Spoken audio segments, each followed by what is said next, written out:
जैसा कि आपने पहले भाग में देखा, राजू नाम का एक लकड़हारा जंगल में लकड़ियां काटने जाता है।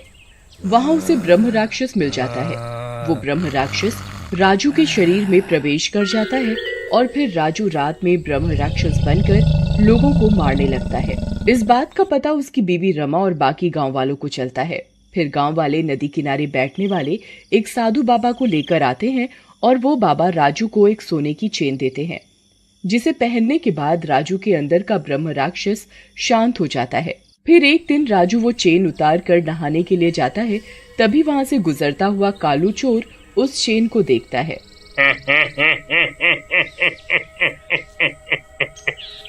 ये तो सोने की चेन लगती है, क्यों ना ये उठा लूं। एक बार में ही 2-3 महीनों का खर्चा निकल जाएगा। ऐसा सोचकर कालू चोर वो चेन उठाकर ले जाता है। उधर राजू जैसे ही नहाकर आता है, उसे वो चेन नहीं मिलती। वो रमा से पूछता है, अरे रमा, वो चेन तुमने उठाकर रख दी है क्या? मिल नहीं रही। अरे देखो, तुम ही नहाते समय यहाँ वहाँ रख देते हो, फिर मुझसे पूछते हो। फिर राजू और रमा चेन ढूंढते हैं, लेकिन उन्हें वो चेन नहीं मिलती। फिर रमा जाकर छोटे लाल को बुला लाती है। छोटे लाल को जैसे ही चेन खोने का पता चलता है, ये तुमने ठीक नहीं किया राजू। रात होते ही ये ब्रह्म राक्षस फिर से तुम पर हावी हो जाएगा और गांव वालों को ये पता चल गया तो वो तुम्हें मार डालेंगे। फिर मैं क्या करूं? एक काम करो, तुम यहाँ से जंगल चले जाओ जब तक हम कुछ ना कुछ जुगाड़ करत हैं। राजू फिर वहाँ से जंगल में चला जाता है और रात होते ही ब्रह्म राक्षस बन जाता है और जोर जोर से गुर्राने लगता है। उसके गुर्राने की आवाज गांव में भी आने लगती है। अरे कौनो सिनेमा चल रहा है का? इतनी रात को कैसे गुर्राने की आवाज आ रही है?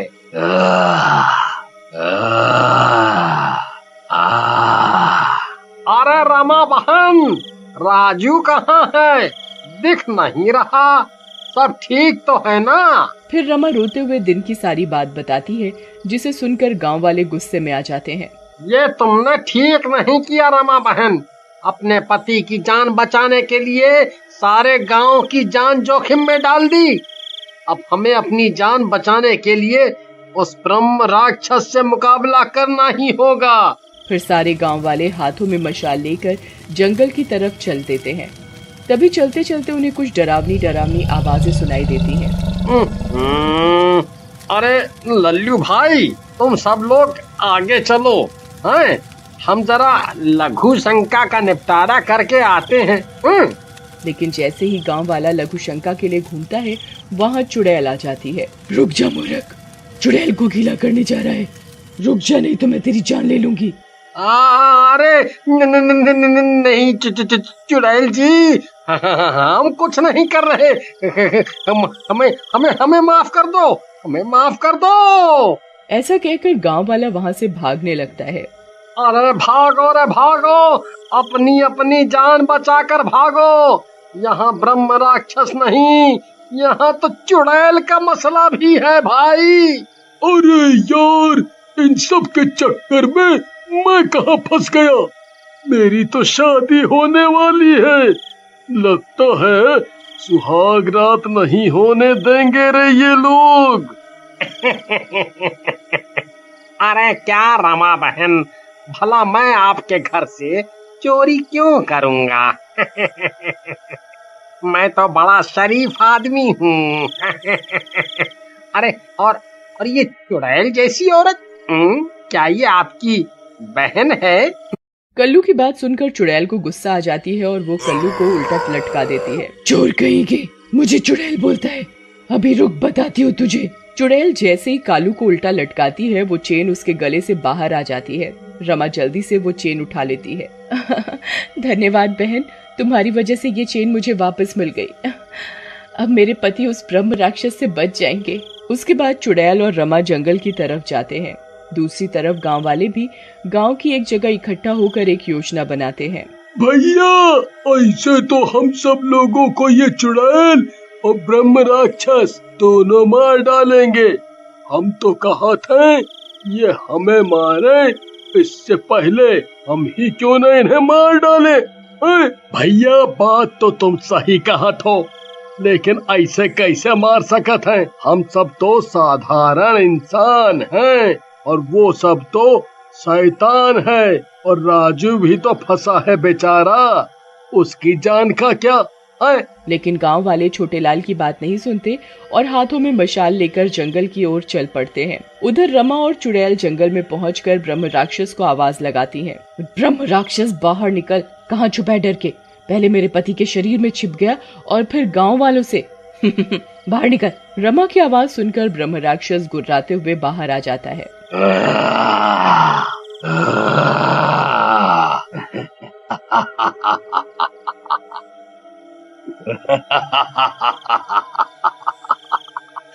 मैं डर गया।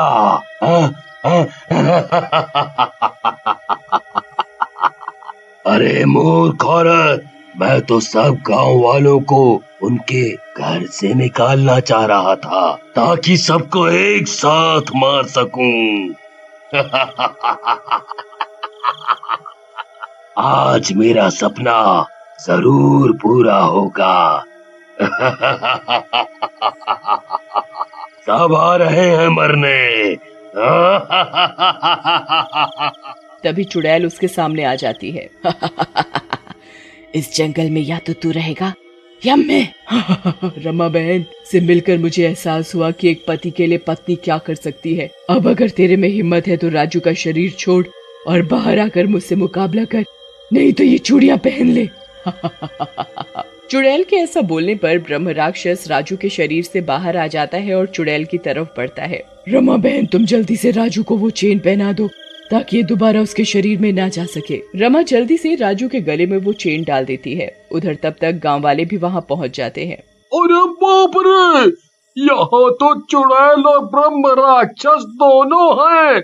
अब क्या होगा हम सब का?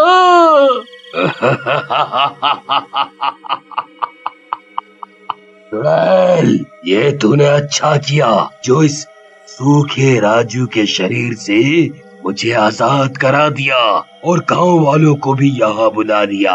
अब सबको मारूंगा।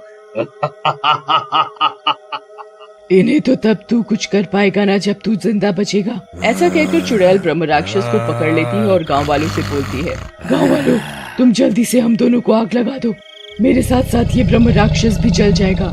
चुड़ैल बहन इस तरह तो तुम भी खत्म हो जाओगी। नहीं नहीं ये ठीक नहीं है। रमा बहन हम चुड़ैले दूसरों की जान लेने के लिए मशहूर हैं। मुझे एक अच्छा काम करके लोगों का ये भ्रम तोड़ने दो। गांव वालों को मत रोको, मैं इसको ज्यादा देर तक रोक नहीं पाऊंगी। गांव वालों आओ और आग लगा दो मुझे। फिर चुड़ैल के कहने से वो चुड़ैल और ब्रह्म राक्षस को आग लगा देते हैं। अरे मूर्ख चुड़ैल, ये इंसानों जैसी हरकत क्यों कर रही है? खुद तो मर रही है, मुझे क्यों मरवा रही है? जिंदगी में पहली बार अच्छा काम करने का मौका मिला है, भला वो क्यों जाने दूं। थोड़ी ही देर में ब्रह्म राक्षस और चुड़ैल दोनों ही जलकर भस्म हो जाते हैं और गांव ब्रह्म राक्षस से आजाद हो जाता है। एक शहर में कालू नाम का एक आदमी अपनी बीवी माला के साथ रहता था। राजू एक चाट पकौड़े की दुकान पर काम करता था, पर एक दिन उस दुकान के मालिक की मौत हो गई और फिर वो दुकान भी बंद हो गई। कालू बड़ा ही दुखी हुआ कि अचानक ये उसके साथ क्या हो गया। वो घर आकर अपनी पत्नी माला को सारी बात बताने लगा। अजी ये तो बहुत ही बुरी खबर है, अब हम क्या करेंगे? मैं कुछ और काम ढूंढता हूँ, तुम चिंता मत करो। अगले दिन कालू काम ढूंढने निकल पड़ता है। वो काफी दुकानों पर जाकर काम मांगता है पर उसे कोई काम नहीं देता। वो बेचारा निराश होकर घर वापस आ जाता है। क्या हुआ जी, कोई काम मिला क्या? कहाँ मिला, अब तो बड़ा ही दिमाग खराब हो रहा है, समझ नहीं आ रहा कि क्या करूँ। एक काम क्यों नहीं करते, गोलगप्पे क्यों नहीं बेचना शुरू कर देते? आपको तो बनाने भी आते हैं और उसमें ज्यादा पैसे भी नहीं लगेंगे। हाँ माला, ये तो तुमने सही कहा। एक बार ये काम करना भी शुरू करके देख लेता हूँ, क्या पता चल जाए। बस फिर क्या, अगले ही दिन कालू और माला सुबह सुबह गोलगप्पे बनाना शुरू कर देते हैं। गोलगप्पे बना बना कर वो एक टोकरे में भरते जाते हैं। उसके बाद माला इमली का पानी बनाती है। लो जी, सब कुछ तैयार हो गया, अब आप इनको लेकर बेचने चले जाओ। हाँ ठीक है, मैं चलता हूँ। कालू सारा सामान ठेले पर लगाकर गोलगप्पे बेचने निकल पड़ता है। वो गांव में आवाज लगा लगा कर गोलगप्पे बेचना शुरू कर देता है। गोलगप्पे ले लो गोलगप्पे, गोलगप्पे ले लो गोलगप्पे। गोलगप्पे वाले की आवाज सुनकर वहाँ कुछ बच्चे घर से निकलकर बाहर आ जाते हैं। हमें भी गोलगप्पे खिला दो अंकल। हाँ बेटा, क्यों नहीं, अभी खिलाता हूँ। कालू सभी बच्चों को गोलगप्पे खिलाता है। गोलगप्पे खाकर तो सभी बच्चे बड़े ही खुश हो जाते हैं। अरे वाह अंकल, आप तो बड़े ही स्वादिष्ट गोलगप्पे बनाते हो। ऐसे गोलगप्पे तो हमने आज तक नहीं खाए। अरे बेटा, ये सुनकर तो मुझे बड़ी ही खुशी हुई। चलो, अब मुझे फिक्र करने की जरूरत नहीं कि मेरा काम कैसा चलेगा। कालू पूरा दिन गोलगप्पे बेचता है और शाम तक उसके सारे गोलगप्पे बिक जाते हैं। वो बड़ा ही खुश होता है और खुशी खुशी अपनी सारी कमाई लेकर घर आ जाता है। अरे ओ माला, जल्दी आओ। हाँ जी, अभी आई। क्यों शोर मचा रहे हो? ये देखो, मेरे सारे गोलगप्पे बिक गए और इतनी अच्छी कमाई हुई है। अरे वाह, ये तो बड़ी ही खुशी की बात है। हम कितने दिन से परेशान हो रहे थे, भगवान कोई ना कोई रास्ता जरूर निकाल देता है। हाँ माला, ये बात तो तुमने बिल्कुल सही की। अगले दिन फिर कालू और माला खूब सारे गोलगप्पे बनाते हैं और कालू सारा सामान रेहड़ी में रखकर बेचने निकल पड़ता है। गोलगप्पे ले लो गोलगप्पे, गोलगप्पे ले लो गोलगप्पे। काफी गोलगप्पे बेचने के बाद वो आराम करने के लिए एक पीपल के पेड़ के नीचे थक कर बैठ जाता है और उसकी आंख लग जाती है। उसी पेड़ के ऊपर एक मोटा भूत रहता था। अरे वाह, गोलगप्पे। मेरा तो ये देखकर मुंह में पानी ही आ गया। जब मैं जिंदा था तो कितने गोलगप्पे खाया करता था। ये आदमी तो अभी सो रहा है, तो क्यों ना मैं जब तक चुपके से इसके गोलगप्पे खा जाऊं। वो मोटा भूत नीचे उतरता है और कालू के सोने का फायदा उठाता है। वो एक एक करके कालू के गोलगप्पे खाने शुरू कर देता है। धीरे धीरे वो काफी सारे गोलगप्पे खा लेता है। उसे गोलगप्पे इतने स्वाद लगते हैं कि बस वो खाता ही जाता है। वाह वाह, मजा ही आ गया इतने स्वाद गोलगप्पे खाकर। अब मेरा पेट भर गया है, तो वापस ऊपर चढ़ जाता हूँ और कल फिर से इसके गोलगप्पे खाऊंगा। वो भूत वापस पेड़ पर चढ़ जाता है। थोड़ी देर बाद जब कालू की आंखें खुलती हैं तो वो देखता है कि उसके टोकरे के सारे गोलगप्पे गायब हैं। वो बड़ा हैरान होता है कि आखिर सारे गोलगप्पे गए तो कहाँ गए। समझ ही नहीं आ रहा कि ये सारे गोलगप्पे कहाँ चले गए। अभी तो पूरा टोकरा भरा हुआ था। कालू बड़ा ही परेशान होकर घर वापस चला जाता है, पर माला को कुछ नहीं बताता ताकि वो परेशान न हो जाए। अरे क्या बात है, आज आप जल्दी आ गए? हाँ, वो जल्दी ही सारे गोलगप्पे बिक गए थे ना, इसलिए। अरे वाह, ये तो बहुत ही बढ़िया बात है। ऐसे ही रोज कमाई होती रहे तो कितना अच्छा हो। हाँ, सही कह रही हो। अच्छा चलो, आप मुंह हाथ धो लो, मैं फिर खाना लगाती हूँ। अगले दिन कालू फिर से गोलगप्पे लेकर बेचने निकल पड़ता है। दोपहर तक गोलगप्पे बेचने के बाद वो फिर से धूप के कारण उसी पीपल के पेड़ के नीचे थोड़ी देर आराम करने बैठ जाता है और फिर से उसकी आंख लग जाती है। जैसे ही उसकी आंख लगती है, वो मोटा भूत पेड़ से उतरकर फिर से कालू के ढेर सारे गोलगप्पे खा जाता है। कालू की जब आंख खुलती है तो वो फिर से परेशान हो जाता है। काफी दिनों तक यही चलता रहता है। कालू को समझ ही नहीं आ रहा होता कि उसके गोलगप्पे कहाँ और कैसे गायब हो रहे हैं। आखिर इस बार वो घर जाकर सारी बात माला को बता देता है। आपने इतने दिन से मुझसे ये बात क्यों छुपाई, और आप काम के टाइम पर सोते ही क्यों हो? अरे, दोपहर के वक्त इतना काम नहीं होता तो थोड़ा आराम कर लेता हूँ। अब क्या करूँ, मेरी आंख लग जाती है। तो ऐसे सोते रहे तो उस चोर का कभी पता नहीं चलेगा। एक काम करते हैं, कल मैं छुपकर देखूंगी कि आखिर कौन है जो हमारे गोलगप्पे खाए जा रहा है। आप बस रोज की तरह पेड़ के नीचे जाकर सो जाना, ठीक है?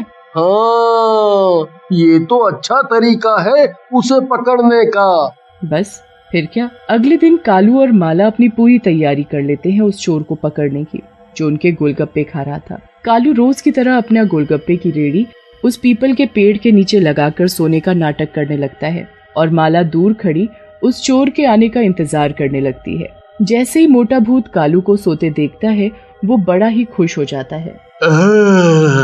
आ गया गोलगप्पे वाला। मैं